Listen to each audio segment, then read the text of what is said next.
자, 오늘은 하나님께 구실을 좀 드리면 안 될까요? 하나님께 구실을 좀 드리면 안 될까요? 이런 제목으로 하나님 말씀을 전하려고 합니다. 오늘 본문의 주인공은 나만이라는 아람 나라의 군대 장관입니다.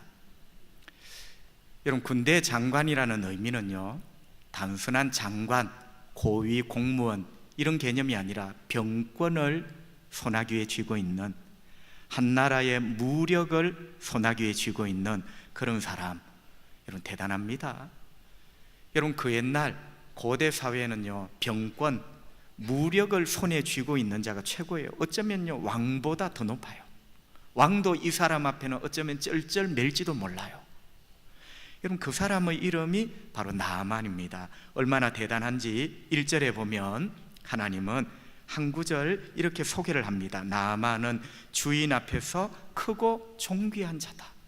주인은 그가 섬기는 왕을 말합니다. 왕 앞에서 크고 존귀한 자리예요. 여러분, 그 대단함을 느낄 수 있죠, 그죠? 크고 몸집이 크다는 말이 아니에요. 권력과 권세와 힘이 크다는 말이에요. 존귀하다, 명예를 가리키는 말이죠. 그러니까 여러분, 이 나만은요, 권력과 힘과 명예를 한 손에 쥐고 있는, 감히 세상의 범인들이 범접할 수 없는, 일반 백성들이 눈도 쳐다볼 수 없는 바로 이렇게 크고 존귀한 사람, 그의 이름이 나만입니다.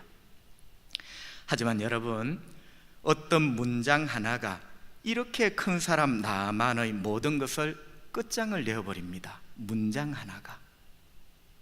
여러분, 우리 하나님 앞에 저도 요즘 회개를 많이 합니다. 살아보니까, 초량교회 목사라고 어깨에 힘주고 다녀보니까 하나님 앞에 아무것도 아니에요. 겸손해야 되고. 여러분, 세상의 부귀영화 다 가진 것 같죠? 문장 하나에 이 모든 것이 끝이 나는 게 인생이에요. 자, 우리가 아는 사람, 어떤 사람을 한번 떠올려 봅시다. 잘 나가는 사람, 나만 같지는 않지만 세상의 부귀, 영화, 명예를 어느 정도 가지고 있는 사람. 목사님, 그 사람요, 그 김씨 아저씨요, 치유될 수 없는 암에 걸렸대요. 자, 보세요. 치유될 수 없는 암에 걸렸대요. 사고를 만나서 식물인간 되었대요. 수술 받다가 깨어나지 못했대요. 자, 여러분, 문장 하나에 사람은 아무것도 아닙니다. 그래서 우리가 하나님 앞에 겸손하게 살아야 돼요. 하나님이 아니면 안 된다는 것을 깨닫고 살아야 됩니다. 여러분, 문장 하나에 천하의 나만이 무너집니다. 끝이 날 것 같습니다. 1절 하반절에 보면 성경은 이렇게 말씀합니다. 그는 큰 용사이나 나병 환자더라. 큰 용사이지만 나병 환자다. 여러분, 여기는 두 토막으로 나눌 수 있는데요, 먼저 첫 번째 토막, 나만은 큰 용사다. 여러분, 여기 크다는 말은 히브리 말로 하일. 하일이 뭐냐? 크다는 말이 아니고 돈, 권력, 명예, 군대. 여러분, 이게 하일이에요. 그런데 그게 왜 크냐? 보세요. 돈과 권력과 명예와 군대를 가지고 있는 사람이 큰 사람이지. 그래서 하일이라는 말을 우리 성경은 큰이라고 번역을 한 거예요. 그러니까 나만은 돈을 가졌고 권력을 가졌고 명예를 가졌고 군대를 가진, 성경 말씀처럼 그는 하일입니다. 그 남자는 하일, 큰 남자예요. 근데 여러분, 두 번째 토막이 뭡니까? 그러나. 우리 성경에는 용사 이나라는 말은 이다 플러스 그러나가 합쳐진 게 이나예요. 그러나 원문 성경에는 분명합니다. 나만은 큰 용사였다. 그러나 그는 나병 환자였더라. 그러나 그는 나병 환자였더라. 여러분, 고대 사회의 나병이라는 것은요, 거의 천형, 하늘의 형벌 같은 병입니다. 치료책이 없는 거예요. 이 문장 하나에 그가 큰 용사, 큰 사람, 하일, 돈과 권력과 명예와 군대를 가진 사람 다 소용없어요. 그는 나병 환자였더라. 이 한 문장에 이 모든 게 끝이 나는 거예요. 나만은 점점 죽어갈 겁니다. 나만은 점점 그의 살이 썩어 들어갈 겁니다. 지금은 하일, 백성들이 눈도 못 맞추는 사람이지만 언젠가 그 백성들이 사는 마을에서 쫓겨나 격리될 겁니다. 그게 고대 사회의 나병 환자의 운명이거든요. 자, 여러분, 이렇게 큰 용사 나만이 두려움에 의해서 목이 쪼여지고 있습니다. 여러분, 속으로는 많이 두려워요. 겉으로는 아닌 것처럼 이렇게 말을 하지만 그게 우리의 나만이에요. 그런데 나만의 집에 한 소녀가 있었습니다. 여러분, 이 소녀는 히브리 여자애였어요. 아마 모르긴 몰라도 아람 나라와 이스라엘이 전쟁을 하면서 이스라엘이 국지전에서 패배를 했는 모양이에요. 그래서 그 국경 마을 사람들이 다 잡혀가죠. 여러분, 옛날에는 포로는요 모두가 노예입니다. 물건이고 노예예요. 그래서 나만 집에 있는 이 히브리 소녀, 종으로 있던 이 소녀, 전쟁에서 패해서 나만 장군 집에 여종 노릇을 하는 그 소녀가 자기 주인님 나만의 이 절망적인 상황을 알고 중요한 정보를 하나 제공을 합니다. 주인님, 제가 살던 나라 이스라엘에 가면 하나님을 잘 섬기는 선지자 한 분이 계시는데 주인님이 그 선지자를 찾아가신다면 살 수 있을 겁니다. 그 선지자 이름은 엘리사입니다. 여러분, 사실은 이 말씀을 조금 넓게 해석을 하면요, 이 여종, 히브리 여자의 이 여종이 나만에게 하나님을 소개를 하는 거예요. 저는 주인님의 형편을 들었습니다. 주인님의 그 절망스러운 상황을 들었습니다. 주인님, 하나님 앞에 찾아가면 살 길이 있을 겁니다. 이렇게 여러분 제안을 했던 거죠. 나만은 여종의 말을 듣습니다. 여러분, 참 아이러니죠, 그죠? 하일, 이 세상에 힘이라는 힘은 다 가진 큰 사람 나만이 인간 같지 않는 여종의 말에 귀를 기울일 수밖에 없는, 왜? 여러분, 내가 살아야 되거든요. 내가 살아야 되거든. 우리 성도들 가운데 많은 분들이 목사님, 내가 어떻게 예수를 믿었는지, 그랬어요. 내가 살기 위해서 예수를 믿은 거죠. 여러분, 내가 치유되고 내가 회복되어야 됩니다.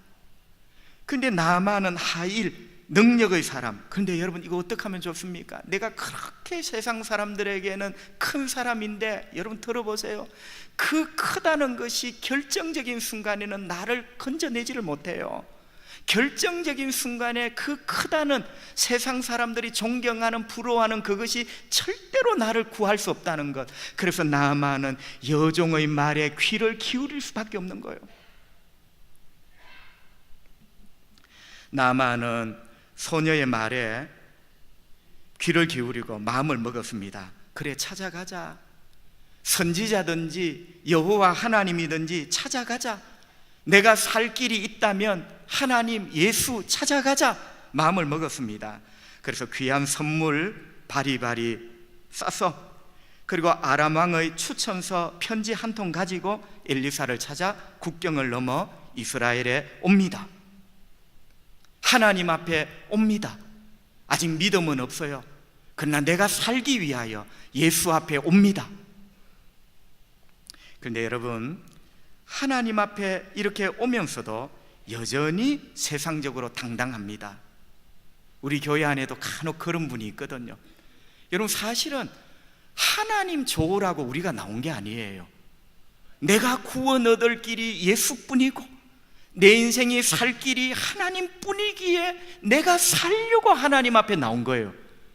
그런데 여러분, 그 하나님 앞에 얼마나 고개가 빳빳하고 당당한, 세상적으로 당당한 사람이 많은지 몰라요? 그건 하나님 앞에 잘못된 태도죠. 고개를 숙여야 살 길이 있는 겁니다. 겸손해야 살 길이 있는 겁니다. 그런데 여러분, 우리의 나만은 여전히 당당합니다. 그 절박한 상황 가운데서도 말이죠, 9절 성경은 이렇게 말씀합니다. 나만이 이에 말들과 병거들을, 다 복수죠, 말들과 병거들을 거느리고. 자, 여러분, 이걸 한번 느껴보세요. 거느린다는 말은 다 알아요. 그런데 제가 여러분을 한번 느껴보라는 거예요. 이 나만의 태도가 지금 어떤가? 여러분, 지금 자기가 살기 위하여 하나님을 찾아온 나만, 자기가 거느리고, 겸손한 어떤 모습이 보입니까? 그렇지 않죠? 그리고 엘리사의 집 문에 선이 딱 서 있었어요. 여러분, 신약 성경에 보니까요, 예수님을 찾아온 모든 사람들이 모두 무릎을 꿇더라고요. 주여, 저를 살려주십시오. 저를 구원해 주십시오. 저를 고쳐주십시오. 주님 앞에 나오는 자 다 무릎을 꿇고 엎드리더라고요. 그런데 여러분, 이 나만 보세요. 거느리고 와서 그 엘리사의 집 문 앞에 떡 서다. 여러분, 서 있다는 말이 그냥 우두커니가 아니죠. 당당한 어떤 모습. 성도 여러분, 우리는 여기서 두 가지를 보게 됩니다. 첫째는 나만의 지위가 참 대단하구나. 거느리고, 말들을 거느리고, 요즘으로 말하면 전차들을 거느리고, 또 천하의 하나님의 사람 엘리사의 집 앞에 무릎 꿇지 않고 떡 서 있는, 야, 나만 진짜 세상적인 그의 신분, 위치가 대단하구나. 그 다음 두 번째는 뭐죠? 두 번째는 여러분, 인간의 그 본능. 여러분, 우리 인간의 본능 가운데 제일 오래 가는 게 뭐냐면 자기 과시하는 겁니다. 여러분, 이거요 참 안 버려져요. 성도 여러분, 우리가 하나님의 부르심을 받을 때는 나를 자랑하고 나를 과시하는 본능은 십자가에 다 못 박고 하나님을 자랑하며 하나님의 부르심을 받을 수 있기를 바랍니다. 자기 과시. 자, 여러분 들어보세요. 지금 나만은 문장 하나 때문에 인생이 끝나게 되었어요. 이게 여러분 먼 훗날 이야기가 아니라 두려움이 나만의 목을 쪼여오고 있습니다. 이런 상황에서 자기를 과시하고 싶겠나? 그게 인간이에요. 여러분, 이거는 지독한 본능입니다. 이런 절박하고 내가 살아야 되고 구원이 필요한 이 상황에서도 거느리고 천하의 하나님 앞에 떡 서서, 여러분, 자기 과시의 본능이 참 질기구나. 하나님 앞에 이게 따듬어지기가 참 힘든 거구나. 여러분, 우리 자신의 모습을 살짝 한쪽 보게 됩니다. 여러분, 여기서 사단이 나고 맙니다. 자, 어떤 사단이 나고 났냐 하면요, 12절 하반절에 보면 성경은 이렇게 말씀합니다. 몸을 돌리면 안 되죠. 치료받고 가야지, 구원받고 가야지, 예수 만나고 가야지. 그런데 몸을 돌려 사단이 났어요. 분노하며 떠나니, 몸을 돌려, 여봐라, 가자. 우리로 말하면 택시 돌려라, 말머리 돌려라, 집으로 가자. 여러분, 사단이 크게 났습니다. 엘리사의 집 앞까지 왔던 나만이 화가 났던 겁니다. 분노가 치밀어 오르면서 몸을 돌려 집으로 돌아가려고 합니다. 여러분, 궁금합니다. 살려고 왔던 나만이 왜 분노했을까? 구원받으려고 왔던 나만이, 위기를 만났던 나만이, 자기의 인생을 다시 한번 회복시키려고 찾아왔던 나만이 왜 성이 났고 왜 돌아가려고 했을까? 살려고 왔던 나만이 말이죠. 내가 살려고 예수 한번 믿어볼까? 예수 앞에 왔던 그 사람이 왜 성이 났을까? 왜 돌아갔을까? 여러분, 나만이 지금 그 지점에 서 있습니다. 이 궁금증에 대하여 성경은 힌트를 잠깐 줍니다. 11절 상반절 성경은 이렇게 말씀합니다. 나만이 노하여 물러가며 택시 돌려라, 말머리 돌려라, 나 집에 가야 되겠다 한 이유, 나만이 노하여 물러가며 이르되 내 생각에는. 자, 여러분, 여기가 힌트예요. 나만이 어떤 생각에 사로잡힌 거예요. 문득 나만을 사로잡는 어떤 생각이 나만의 마음을 요동시켰고 분노하게 만들었고, 그 생각이 말머리 돌려라, 나 집에 간다, 예수 필요 없다, 구원 필요 없다, 하나님 필요 없다, 이렇게 된 거예요. 여러분, 생각이 문제입니다. 우리가 종종 어떤 사람 때문에, 교회 안에 어떤 일 때문에 상처를 받는 경우가 있습니다. 나만처럼 몸을 털어 집으로 갑니다. 여러분, 다 생각 때문이거든요. 자, 보세요. 아무리 그 사람이 나한테 잘못하고 아무리 어떤 일이 나한테 섭섭해도 내 생각이 그렇게 안 들면 내가 분할 일이 없어요. 여러분, 내가 그 생각에 사로잡히니 몸을 턴 거예요. 자, 여러분, 여기서 또 한번 조금 또 질문을 던져보죠. 자, 이제 첫 번째 궁금증은 풀렸습니다. 어떤 생각 때문에 나만이 몸을 털어 집으로 가자 했다. 그럼 그 생각이 뭘까? 도대체 무슨 생각을 했는가? 어떤 생각이 문득 들었길래 살려고 왔던 나만이 사는 것을 포기하고 구원 얻으려고 왔던 나만이 구원을 포기하고 말머리 돌려라 집으로 간다 이렇게 했을까? 여러분, 10절에 그 답이 있습니다. 10절, 엘리사가 사자를 그에게 보내 이르되 너는 가서 요단강에 몸을 7번 씻어라 너의 살이 회복되어 깨끗하리라 하는지라. 여러분, 큰 사람 나만을 화나게 만들고 몸을 털어 집으로 돌아가려고 만들었던 그 생각, 10절 말씀 보니까 그 생각이 둘이에요. 둘. 이 두 가지 때문에 나만이 그 생각이 든 거예요. 그 생각 때문에 화가 난 거예요. 그 화 때문에 집으로 가자 했던 거예요. 첫 번째는요, 선지자 엘리사가 직접 나온 것이 아니라 종을 보냈습니다. 딱 이 생각에 사로잡히니까 기분이 나빠. 여러분, 선지자가 나와야지. 그런데 선지자가 안 나오고 종놈을 보낸 거예요. 여러분, 여기에 생각이 딱 사로잡히니까 속에서 분노가 착 올라오면서 말머리 돌려라, 나 예수 필요 없다, 구원 필요 없다, 집으로 간다 이렇게 된 거예요. 두 번째는요, 오늘 본문 전반적으로 흩어져 있는데 내가 이렇게 왔으면 선지자 엘리사가 직접 손을 얹고 기도해 줘야지. 여러분, 내가 누군데? 내가 왔으면 담임 목사가 버선발로 와서 직접 손을 얹고 기도해야지. 교육전도사님을 보내 하는 말이 요단강에 가서 7번 몸을 씻으시오. 너무 기분이 나빴습니다. 여러분, 그 생각이 딱 드니 보세요. 하나님은 누구를 통하여 하시든지 역사하시는 분은 하나님이십니다. 깨끗하리라. 엘리사가 깨끗하게 하는 것 아니에요. 종이 깨끗하게 하는 것 아니에요. 고치시고 치유하시고 구원하시는 분은 하나님이십니다. 그 말씀만 눈에 꽂혀야지. 엘리사가 안 나오고 종이 나왔다고. 직접 손을 얹어 기도 안 하고 요단강에 가서 씻으라고 했다고. 여러분, 그렇게 해서 이 생각에 사로잡히니 분노가 일어났고 집으로 돌아가자 사단이 날 뻔했던 겁니다. 여러분, 앞에 첫 번째, 두 번째를 요점을 정리하면요, 나를 어떻게 보고 그겁니다. 여러분, 엘리사가 분노했잖아요. 분노하니까 돌아가자 했잖아요. 그 분노의 요점이 뭐냐? 나를 어떻게 보고. 목사님, 내가 누군지 알아요? 나는 알고 싶은 마음도 없어요. 우리 모두는 구원이 필요한 죄인일 뿐이지. 여러분, 나만이 그렇게 잘났으면 왜 하나님 앞에 오는데? 하일, 돈도 있고 권력도 있고 명예도 있고 군대도 있어요. 그러면 자기 인생은 자기가 구원하지 왜 하나님 앞에 오는데? 여러분, 그러니까 이 나만의 그 생각은요, 나를 어떻게 보고 이런 말이에요. 성도 여러분, 이런 태도는 하나님 앞에 구원을 얻을 수 없고 하나님의 은혜를 받을 수 없습니다.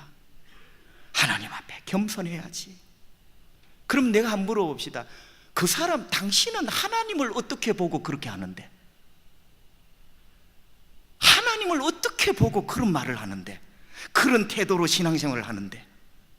잘못되었죠. 여러분, 하나님은 나를 어떻게 보고 내가 누군지 알아요? 이런 태도, 그런 태도에는 은혜를 부어주시지 않습니다. 여러분, 세상에서 가장 어렵고 힘든 질문이 나는 누구인가? 이 질문입니다. 나는 누구인가? 목사님은 자기가 누군지도 모르는가벼? 알아요. 김대훈인 것. 그런데 제가 이 철학적이고 좀 신학적인 영적인 질문이다 말이죠. 자, 내가 김대훈인 것 알아요. 나는 누구인가? 여러분, 나는 언젠가 목사고 나는 하나님의 자녀라고 생각을 했어요. 그러나 내 삶은 여전히 부족함이 많아.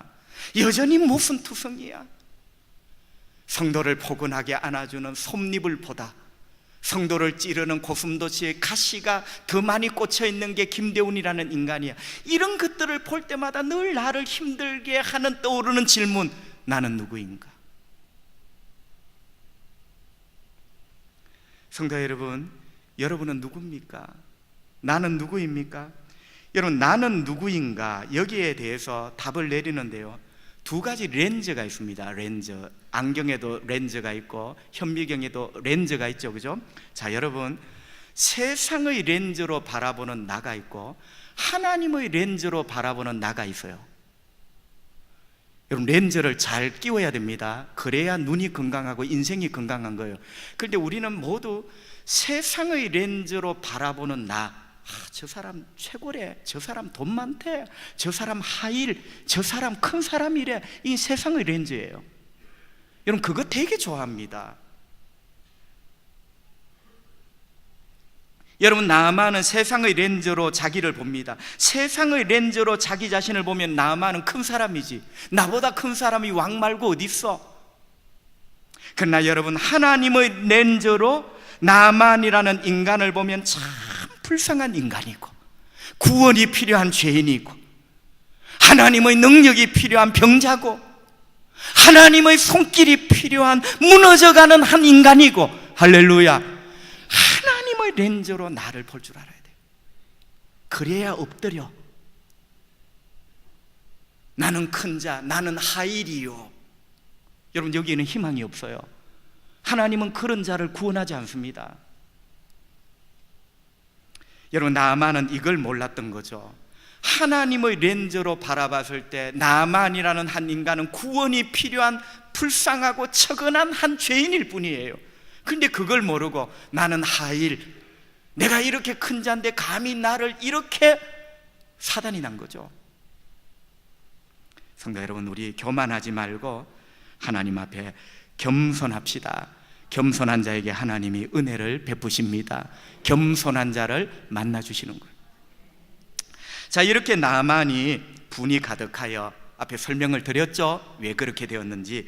분이 가득하여 몸을 돌려, 말머리 돌려라, 집으로 간다, 나 도저히 안 되겠다. 이 순간 부하 장수 중 몇 명이 이렇게 말을 했습니다. 장군님, 살려고 오셨지 않습니까? 장군님, 구원 받으시려고, 병든 몸 회복 받으시려고 오시지 않습니까? 내가 구원 받으려고, 내 인생 회복되려고 예수 믿었지 않습니까? 교회 왔지 않습니까? 내가 살려고 왔는데 왜 그냥 돌아가시려는 거예요? 장군님, 요단강에 7번 몸을 씻으라는 말이 그렇게 기분이 나쁘고 자존심이 상합니까? 예수님이 우리를 위하여 십자가에 못 박혀 피 흘려 죽었고 너는 죄인이라는 말이 그렇게 기분이 나쁘십니까? 살려고 내가 예수 앞에 왔는데, 하나님이 살려주신다는데, 7번 몸을 담그면 살려주시고 예수 믿으면 구원 얻게 하신다는데 그게 그렇게 기분이 나쁘십니까?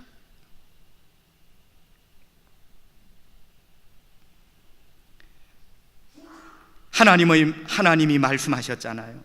10절 하반절, 너의 살이 회복되어 깨끗하게 하리라.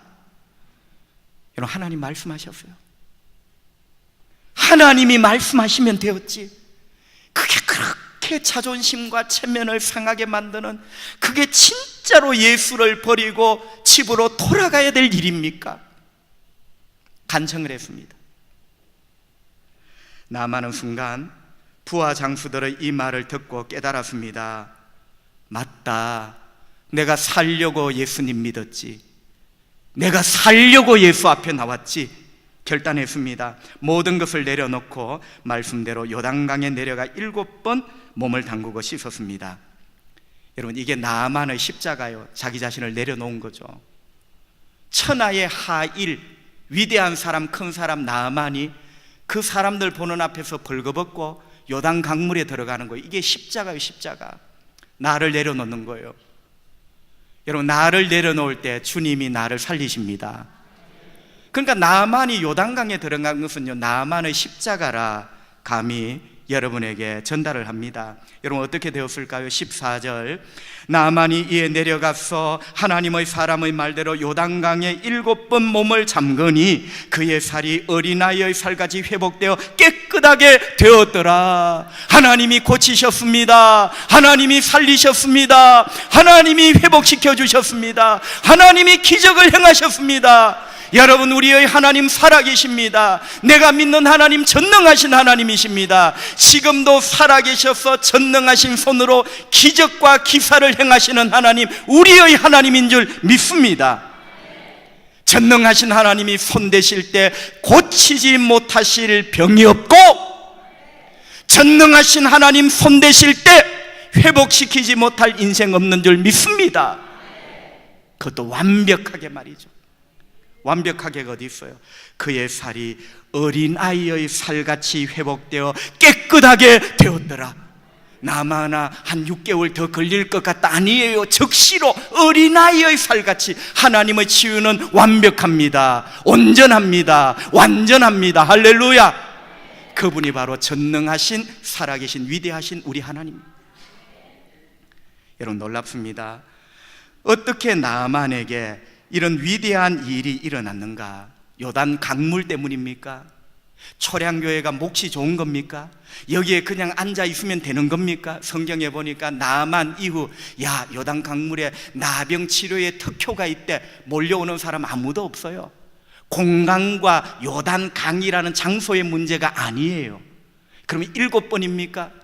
6번 예배 드리면 안 되고 5번 드리면 안 되고 7번 횟수를 채워야 됩니까? 조금은 미신적인. 여러분, 이 모든 것이 일리는 있지만 정답은 아니다.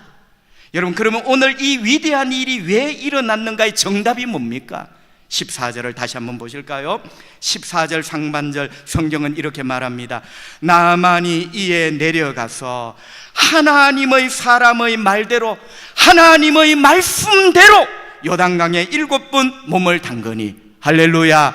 말씀대로 순종했단 말이요. 말씀대로. 교회 몇 번째 줄, 몇 번째 자리가 형통한 자리가 아니고 하나님의 말씀대로 순종했더니 하나님이 이 위대한 일을 행하신 거예요.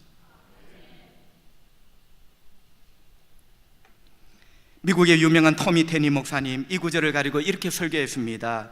여러분, 우리 하나님은 전능하십니다. 우리 하나님은 능치 못할 일이 없으십니다. 우리 하나님은 하나님의 자녀를 위하여 지금도 위대한 일을 행하십니다. 여러분, 우리가 해야 될 일이 있습니다. 하나님께서 내 삶에 이런 위대한 일을 행하시도록 우리 하나님께 구실을 드려봅시다. 이게 오늘 설교 제목이에요. 여러분, 하나님은 영원 전부터 전능하십니다. 그런데 하나님의 그 전능하심이, 그 위대하심이 여러분의 삶에 역사하도록 하나님께 구실을 드렸냐면, 구실. 하나님도 뭔가 구실이 있어야 되잖아. 안 믿는 자에게 어떻게 해? 순종하지 않는 자에게 하나님이 어떻게 역사하냐 말이야. 그래서 하나님은 성경에 순종하라 하신 거예요. 이 순종은요, 하나님이 우리를 축복하시는, 하나님이 내 삶에 기적을 행하시는 구실이에요. 여러분들이요, 하나님께 구실을 좀 드리면 안 되겠습니까? 하나님의 전능하심을 의심하지 말고 내 삶에 하나님의 그 전능하심이 역사하도록 구실을 드리면 안 되겠습니까? 그 구실은 바로 우리의 순종입니다. 하나님 말씀 들을 때 깨닫는 것 순종하세요. 성령님이 마음 주신 것 순종하세요. 그렇게 사세요. 그걸 행하세요. 하나님은 여러분 삶에 위대한 역사를 만드실 줄 믿습니다. 여호수아 3장에 기적이 있습니다. 저 위로부터 흘러내리던 요단 강물이 멈추어 쌓여 서 있게 됩니다. 물이 서 있게 돼요. 그러면서 하나님의 백성들이 그 요단강을 건너 가나안 땅의 도강 건너가게 되죠. 위대한 장면입니다. 기적입니다. 여러분 아십니까? 이 위대한 요단강물이 멈춰 서게 되는 이 기적 이전에 주의 백성들은 하나님이 이런 위대한 일을 행하실 수 있도록 구실을 드렸습니다. 말씀대로 순종한 거예요. 하나님은 이렇게 명령하셨습니다. 제사장이 하나님의 법궤를 메고 맨 앞에 서고 그 뒤에 주의 백성들이 뒤따라 서고 제사장들이 하나님의 법궤를 맨 채로 맨발로 요단강물을 밟아라, 그리하면 물이 멈춰 서리니.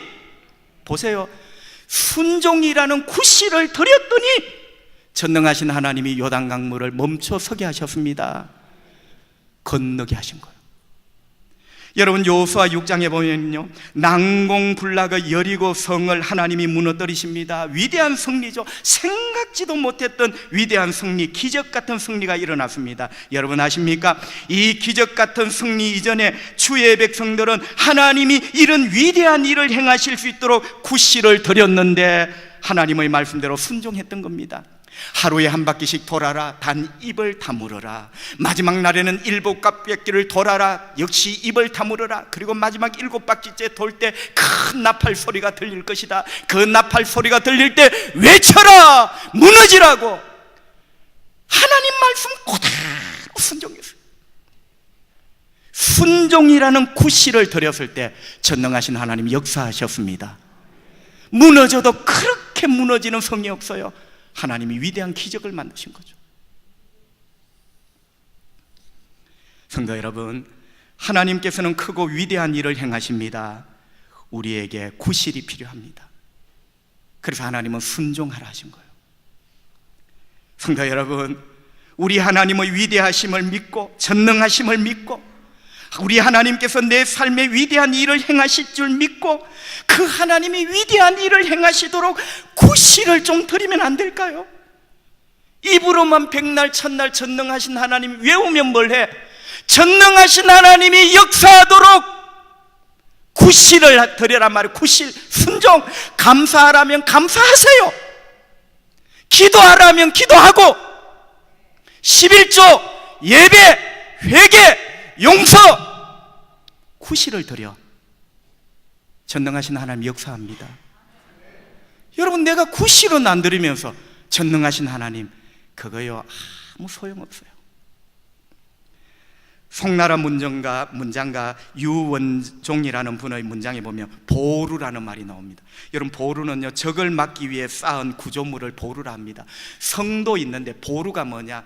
이 보루는요, 성이 무너지고 마지막에 서 있는 그 구조물, 그게 보루예요. 그러니까 이 보루가 무너지면 내가 죽는 거예요. 그래서 이 보루라는 말이 우리나라에 들어오면서 최후의 보루. 왜 보루가 최후일까? 여러분, 이 보루가 무너지면 이제 끝이에요. 여느 성하고 달라요? 여러분, 나만의 마지막 보루, 나만의 보루는 뭐였습니까? 나만의 보루는 자기 지성과 체면이었습니다. 지성, 생각, 자기 생각에 그런 것, 그게 절대적이라 생각했어요. 그리고 체면, 나를 어떻게 보고. 이게 여러분, 나만이 보세요, 병이 들었는데도 무너뜨릴 수 없는 보루. 자기 지성과 나는 내 이성을 믿어, 나는 내 체면을 믿어. 이게 나만의 보루였어요. 그런데 여러분, 알아야 될 것이 있습니다. 이것이 결코 나만을 살리지 못한다는 것. 여러분의 최후의 보루는 뭡니까? 여러분, 지금은요, 그거 믿으면, 그거 있으면 여러분을 모든 것을 해결할 수 있을 것 같지만 결정적인 순간에, 삶과 죽음, 인생의 결정적인 순간에 여러분이 이거 무너지면 끝난다는 그 보루, 절대로 여러분을 구원할 수 없어요. 우리를 구원하는 최후의 보루는 예수의 십자가입니다. 십자가의 예수님이 우리의 최후의 보루입니다. 성도 여러분, 내가 최후의 보루로 여겼던 그것들을 예수 앞에 무너뜨리면요, 나만 무너뜨렸죠. 내가 믿었던 지성, 내가 가졌던 체면, 최후의 보루라고 여겼던 그것 하나님 앞에 무너뜨리면 하나님께서 여러분의 최후의 보루가 되어주십니다. 하나님은 패하지 않습니다. 하나님은 무너지지 않습니다. 내 보루가 무너질 때 예수가 나의 최후의 보루가 되어주시는 거예요. 그게 성도의 믿음의 길이죠. 성도 여러분, 하나님의 전능하심을 믿읍시다. 나만의 하나님, 살아계신 하나님, 나의 하나님을 믿으십시다.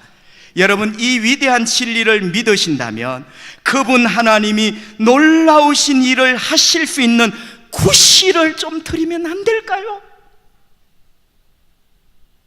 마치 하나님이 죽은 것처럼 살아나세요, 일어나세요. 하나님을 인공호흡하지 말고 하나님은 영원토록 살아계십니다. 그분은 변함이 없어요. 그분이 일하실 수 있도록 여러분 순종하며 구실을 좀 드리면 안 될까요? 그때 나만의 하나님은 지금 저와 여러분의 삶의 현장에도 여전히 역사하시는 하나님으로 나타나실 겁니다. 복되신 여러분 되시기를 축복합니다. 기도합시다. 하나님 아버지, 호흡 주셔서 감사하고, 볼 수 있는 눈 주셔서 감사하고, 들을 수 있는 귀 주셔서 감사하고, 깨달을 수 있는 마음 지성 주셔서 감사합니다. 확신할 수 있는 성령님의 은혜를 주셔서 감사합니다. 오늘도 예배드리게 하시니 감사하고, 말씀 주셔서 감사하고, 이 말씀에 하나님 결심 있게 하시니 감사하고, 하나님 아버지 깨닫게 해주시니 감사하고, 다짐 있게 하시니 감사합니다. 하나님 아버지, 내가 이때까지 예수를 헛믿고 믿음을 헛믿었다는 생각이 많이 듭니다. 전능하신 하나님, 살아계신 하나님, 위대하신 하나님을 앵무새처럼 외우고 외웠지만 그 하나님이 역사하실 구실을 드리지 못했던 것, 주님 저를 용서해 주시기 원합니다. 나의 믿음을 용서해 주시기를 원합니다. 나의 최후의 보루는 지성과 체면이 아니라 나의 최후의 보루는 예수임을 고백합니다. 예수님이 나를 살리시고, 예수님이 나를 건지시고, 예수님이 나를 일으키시는 최후의 보루 다 무너뜨리고 예수님을 의지합니다. 주님 이 시간 눈을 뜨기 전에 이 자리에 오셔서 그 전능하신 손 내미셔서 우리의 병을 고쳐주시고, 묶인 자를 풀어주시고, 하나님 아버지 가슴이 답답한 자 시원한 성령의 바람이 불어오기를 원합니다. 모든 관절과 하나님 세포와 힘줄 하나하나가 예수의 이름으로 힘을 얻게 하여 주시기를 원합니다. 나의 허황한 믿음에 알맹이가 채워지기를 성령님 도와주시기 원합니다. 예수님 거룩하신 이름으로 기도하옵나이다. 아멘.